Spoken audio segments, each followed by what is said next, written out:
कैसे हो students, welcome to अंगार बैच। आज हम सीखने वाले हैं एरे के बारे में। ठीक है, एरे क्या होता है। एरे को जानने से पहले हम थोड़ा सा एरे के बारे में स्टार्टिंग करते हैं। ठीक है, एरे का इंट्रोडक्शन क्या है कि एरे हम सबसे पहले सीखेंगे क्या होता है एरे। ठीक है, उसके बाद हम सीखेंगे उसकी ज़रूरत क्या है, और उसके बाद उसको हाउ टू मेक, और उसके बाद हाउ टू यूज़, मतलब बनाते कैसे हैं और यूज़ क्या है। ठीक है, मैं तुमको कुछ चीज़ें बता देता हूँ, जैसे कि ये कोडिंग में ना प्लेसमेंट्स जो होते हैं बड़ी बड़ी कंपनी, जैसे कि तुम्हारे अमेजोन हो गए।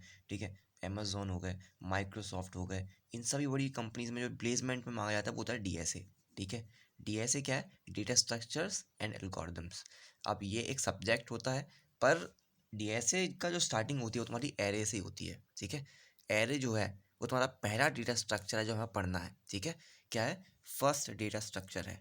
First data structure, data structure मतलब क्या है अभी समझते हैं। डेटा स्ट्रक्चर मतलब क्या है, एक स्ट्रक्चर ऑफ डेटा। ठीक है, डेटा जैसे कि कोई भी इंफॉर्मेशन, जैसे कि नंबर्स हो गए। ठीक है, 6, 3, 5, 8, इन सबको अगर मैं कॉम्बाइंड फॉर्म में रखूँ, ठीक है, तो वो एक स्ट्रक्चर बन गया डेटा का। ठीक है, तो ये जो स्ट्रक्चर बना इसको क्या कहते हैं, डेटा स्ट्रक्चर कहते हैं।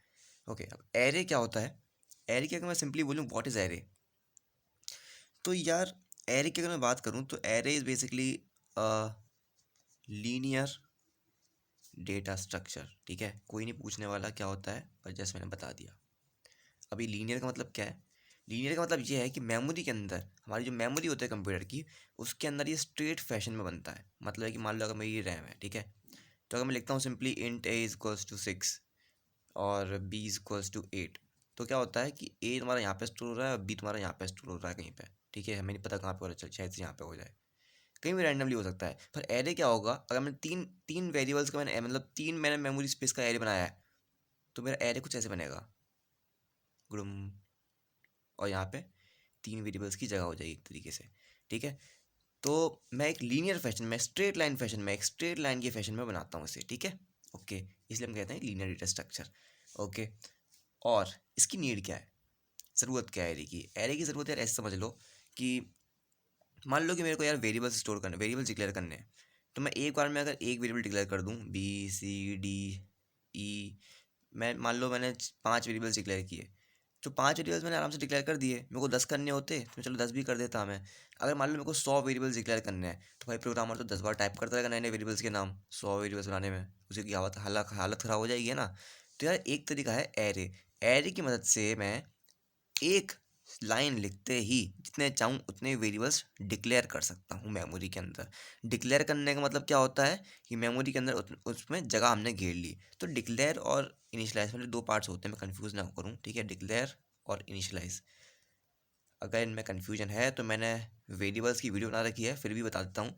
डिक्लेयर को या तुम कंपेयर कर सकते हो कि तुम्हारे पास मेमोरी क्या है। मेमोरी एक बहुत बड़ी एक ग्राउंड है मिट्टी का। ठीक है, मेमोरी की ग्राउंड है, और एक वेरिएबल का क्या है, एक वेरिएबल क्या है, एक पौधा है। ठीक है, तो पौधा मैं कैसे लगाऊंगा, डिक्लेयर करने का मतलब है कि वहाँ पे ज़मीन खोद लेना उस मेमोरी के अंदर। ठीक है, और इनिशियलाइज मतलब उसमें पौधा लगाना।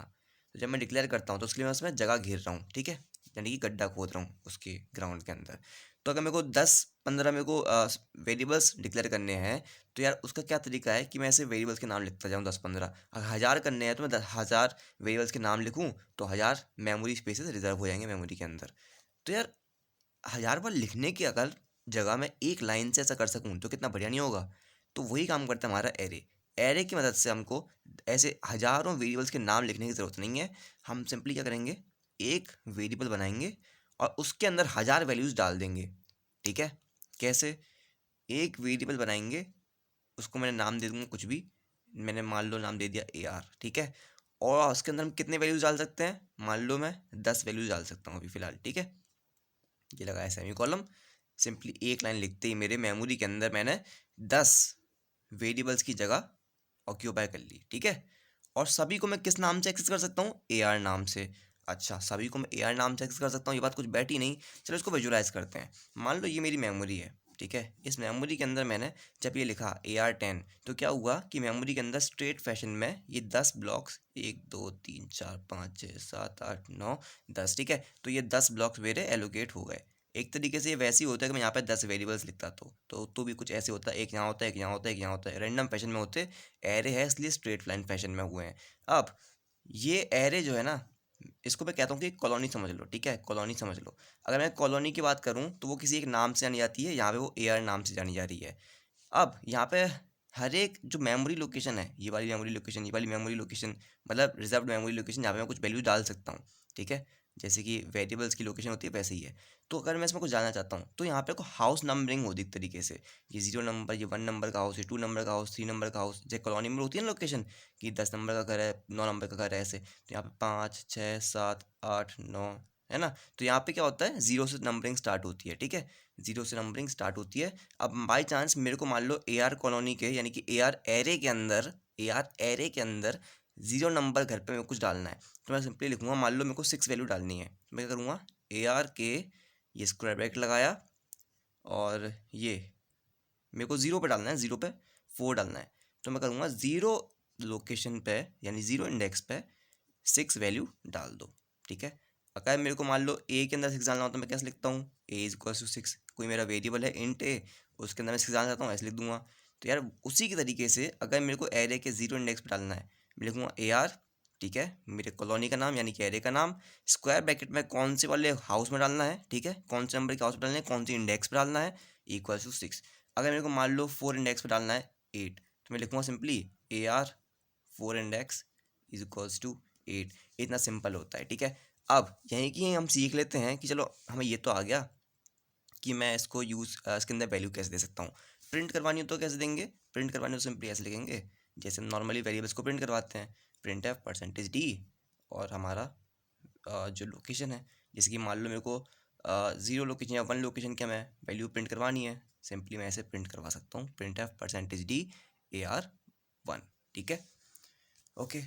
तो अगर मेरे को सिंपली एरे के अंदर कंटिन्यूसली इनपुट लेना है, तो यार मैं क्या करूँगा कि पहले 0 के लिए इनपुट लूँगा, फिर 1 के लिए, फिर 2 के लिए, फिर 3 के लिए, फिर 4 के लिए, फिर 5 के लिए, तो ऐसे बढ़ती हुई सीरीज़ में है। तो बढ़ती हुई सीरीज़ में मेरे को क्या करना चाहिए, एक काम करता हूँ, मैं ये स्कैन एफ लगा देता हूँ, scan F percentage D AR@i। अब ये आई क्या है, समझ गए होगे, हमें एक लूप लगा देना है जहाँ पे आई की वैल्यू तुम्हारी 0 से स्टार्ट होगी और कहाँ तक जाएगी, <10 i++, ठीक है। यहाँ पे 10 या 9 कैसे डिसाइड करेंगे, जो भी हमारे एरे का साइज़ है मैक्सिमम, ठीक है। यहाँ पे क्या आएगा, एरे का साइज़, एरे का साइज़ हम यहाँ पे लिखेंगे, साइन लगाएंगे, ठीक है, क्योंकि से क्या होगा कि 9 तक जाएगा बस ये। तो 0 1 2 3 4 6 7 8 9। तो हम यहाँ पे हम क्या कर रहे हैं, स्कैनर की मदद से ith लोकेशन पे इनपुट ले रहे हैं। पहले आई कितना होगा, 0 होगा, इनपुट चला जाएगा, फिर 1 होगा, इनपुट चला जाएगा, ऐसे 3 4 5 6 7 8 9 तक एरे में हम इनपुट देते रहेंगे, एंटर दबाएंगे, इनपुट देंगे, एंटर दबाएंगे, इनपुट देंगे, एंटर दबाएंगे। तो क्या होगा, पहले जब आई 0 था तो इसमें फिलिंग हो जाएगी, फिर 1 होगा तो इसमें फिलिंग हो जाएगी, फिर 3 2 होगा इसमें फिलिंग होगी, फिर इसमें होगी, इसमें होगी, इसमें होगी, एरे हमारा पूरा फिल हो जाएगा वैल्यूज से। उसके बाद हमको प्रिंट करवाना हो, क्या कुछ मुश्किल है, नहीं है कुछ मुश्किल। अगर मेरे को वैल्यूज प्रिंट करवानी हो, मैं यहाँ पे स्कैन एफ कर रहा था, लगा देते हैं प्रिंट एफ, बहुत आराम से हो जाएगा। एक सेकंड, यहाँ पे n% का साइन और लगा दो, ये n% का साइन, ठीक है। इससे क्या होगा, इससे ये होता है n% बताता तो मैं कौन सी मेमोरी लोग, कौन सी जगह पे, कौन सी मेमोरी लोकेशन पे, ठीक है। अब इस पर ज़्यादा ध्यान मत दो, n% लगाना होता है स्कैन एफ में बस, ठीक है। पर print F percentage D ARE@i, और ये आई क्या है, ये चेंज होता रहेगा, कैसे, फॉर आई इक्वल्स टू 0 से लेके i<10 i++, और यहाँ पे प्रिंट करते रहो ARE@i। अब मैंने पूरे एरे को प्रिंट करवाना सीख लिया। पूरे एरे के अंदर मैं लूप चलाया हूँ ना, ध्यान से देखो, अगर ये मेरा एरे है, ठीक है, ये 1 2 3 4 5 6 7 8 9, ठीक है, तो ये इसके अंदर 10 वैल्यूज़ अगर मैं डाल रहा हूँ तो यार तो मैं एरे के अंदर जो मैंने वैल्यूज़ डाली हैं, मैं इस पूरे एरे के अंदर पहले i0 होगा, फिर i1 होगा, फिर i2 होगा, फिर 3 होगा, फिर 4 होगा, फिर 5 होगा, फिर 6 होगा, फिर 7, फिर 8, फिर 9। तो पूरे एरे के अंदर लूप चलाना, इसको हम कहते हैं ट्रैवर्सिंग, ट्रैवर्सिंग, ठीक है, ये टी लिखा है मैंने, ट्रैवर्सिंग ऑफ एरे, ठीक है। तो एरे के अंदर पूरा लूप चलाना, जो कि मैंने यहाँ पे किया है, यहाँ पे और यहाँ पे, इसको मैं कहता हूँ खैर इसको नहीं, यहाँ पे बेसिकली मैं जब प्रिंट करवा रहा हूँ तो इसको हम कहते हैं ट्रैवर्सिंग दी एरे, ठीक है। ओके, ट्रैवर्सिंग क्यों कहा? क्योंकि हो सकता है हमें प्रिंट ना करवाना हो सकता है हमें सम करवाना हो। मान लो मेरे को सम करवाना था एरे के अंदर जो वैल्यूज़ हैं, मैंने स्कैनफ से इनपुट ले लिया। अब मान लो मेरे को सम करवाना था, मैं काम करूँगा यहाँ पे इंट ले लूँगा, सम इज इक्वल्स टू 0, ठीक है।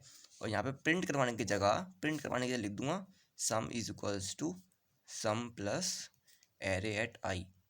जब मैं ये करूँगा तो एरे के अंदर मैंने जो भी वैल्यूज़ दे रखी है, मान लो 8 7 6 5 4 3 2 1 21 28, जो वैल्यूज़ दे रखी हैं वो सारी ऐड हो जाएंगी और सब में स्टोर हो जाएंगी, ठीक है। तो यहाँ पे मैंने क्या किया, एरे के अंदर लूप चलाया पूरे में, तो इसको अपन क्या कहते हैं, ट्रैवर्स करना कहते हैं। आई होप समझ में आ रहा होगा। मैंने यहाँ पे पूरा लूप चलाया ना ये एरे के अंदर, तो ये भी क्या होता है, ट्रैवर्स करना ही होता है। प्रिंट करवा जाओ कुछ भी करोगे, एरे में लूप चला रहे हो, ट्रैवर्स कर रहे हो, ठीक है। सम निकालना सीख गए। अगर मेरे को एवरेज निकालना हो एरे का, कैसे करूँगा, जो भी मेरा सम आया है या तो मैं सिंपली सम प्रिंट करवा दूँ, प्रिंट कर दूँ सम हमारा, या फिर अगर मेरे को एवरेज प्रिंट करवाना है तो यहाँ पे क्या करूँगा, मैं प्रिंट करवा दूँ क्या, सम divided by A R dot length, जो एरे की लेंथ है उससे मैं डिवाइड कर दूँ, ठीक है। ए आर डॉट लेंथ क्या करेगा, ये ब्रैकेट्स लगाना मत भूलना। ए आर डॉट लेंथ क्या करेगा, तुम्हें एरे की लेंथ दे देता है, ठीक है। तो सम जो आया है उसको मैं एरे की लेंथ से डिवाइड करूँ तो क्या निकल के आएगा, average of array, average of array, ठीक है। तो ये हमने 2 क्वेश्चंस भी कवर कर लिए, ट्रैवर्सल सीख लिया, प्रिंटिंग सीख लिया, रीडिंग सीख लिया एक ही वीडियो के अंदर। आई होप बहुत हद तक क्लियर हुआ होगा कि लीनियर डेटा स्ट्रक्चर कहते हैं, कैसे इनपुट लेते हैं, इसकी ज़रूरत क्या थी, कैसे बनाते हैं इसे, कैसे बनाते हैं, बहुत सिंपली ऐसे बनाते हैं, ठीक है। AR10 एक तरीका और होता है, इसको हम कहते हैं, अच्छा ये क्या बोलते हैं, इसे हम बोलते हैं डायनामिक डिक्लेरेशन। जब हम लूप के थ्रू जब हम इसमें इनपुट लेते हैं इसको हम बोलते हैं डायनामिक डिक्लेरेशन, मतलब है कि रन टाइम डिक्लेरेशन या फिर रन टाइम डिक्लेरेशन, ठीक है। अगर मैं बोलूँ पहले से बनाना है, मेरे को पहले से बनाया हुआ एरे देना है, तो हम कैसे देते हैं, ऐसे बनाते हैं बहुत simply, AR square bracket equals to, यहाँ पे मैंने वैल्यूज़ दे दी 5 6 7 8 9, ठीक है। ये मैंने वैल्यूज़ दे दी। यहाँ स्क्वायर ब्रैकेट्स के अंदर मैं साइज़ बता दूंगा कैसे, कितनी वैल्यूज़ डालने वाला हूँ, 5 डालने वाला हूँ, 5 का साइज़ दे दिया मैंने, क्लियर है। यार साइज़ दिया मैंने 5 का, इक्वल टू का साइन, और ये कर्ली ब्रैकेट्स के अंदर मैंने वैल्यूज़ दे दी। तो ऐसे हम बोलते हैं इसको कंपाइल टाइम डिक्लेरेशन, ठीक है। जहाँ पे मैं कोड लिखते दौरान ही बता दे रहा हूँ, ठीक है। कंपाइल टाइम डिक्लेरेशन या फिर स्टैटिकली इनिशियलाइज्ड एरे, ये 2 चीज़ें होती हैं। स्टैटिकली इनिशियलाइज्ड एरे मतलब हमने कंपाइल टाइम पे कोड लिखते टाइम हमने values they the, okay. I hope इस वीडियो में सब कुछ क्लियर हुआ होगा, नहीं हुआ तो एक बार वीडियो को फिर से देख लेना। ऑल द वेरी बेस्ट, पढ़ाई करते रहो, मौज करो।